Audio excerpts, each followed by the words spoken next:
Good morning, 8th grade. Today you're going to begin your first unit for Study Sync entitled Suspense. We'll be pondering the question, why do we love suspense? For today's lesson, you are going to be responding to a couple of questions on this blast page.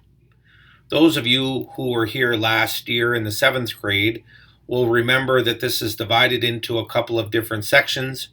If you weren't with us last year, this page is pretty easy to manipulate. Only a couple of slight changes from last year, and I'll lead you through this.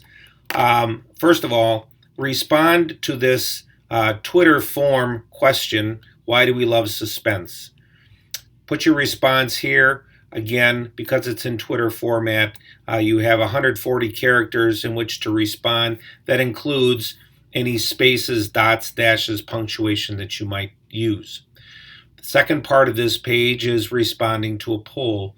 Remember, these are your opinions. You won't be scored according to the answer that you take as being correct or incorrect.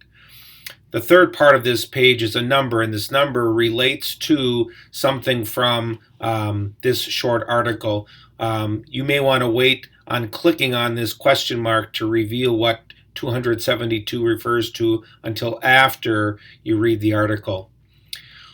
One new item that we have this year, because we are going to be using our virtual format, I've included for you a reminder of how to annotate, underline, respond in note form in a dialog box.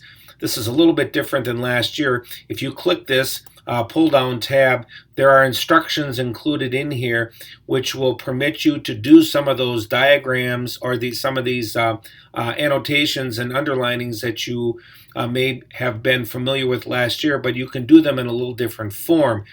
You can still do them manually as you had done in the past, but there's also some keystrokes that you're going to be able to use your enter escape keys to perform those. So even though I'm not asking you any questions that you're going to need to respond to today for your annotations or taking notes, you may want to just practice this, selecting the use the keyboard for annotation, and then you can get a little bit acquainted with how this works.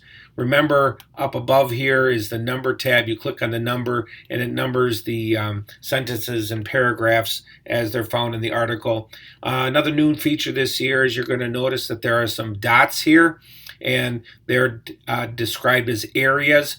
So a question might refer to a specific area, or you yourself might be referring in an answer by saying, I found my answer in area number 4. And you'll notice when you click on that, it's automatically going to underline that section for you, which you may care then to go back later and to annotate or to put your answer in.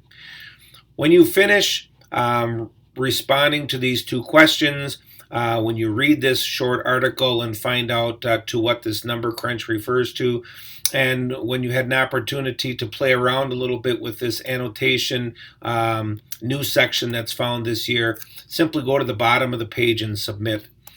If you do have any questions, any problems concerning logging on or how to complete any item on this page, please be sure to get a hold of me. Thanks, and have a great Monday.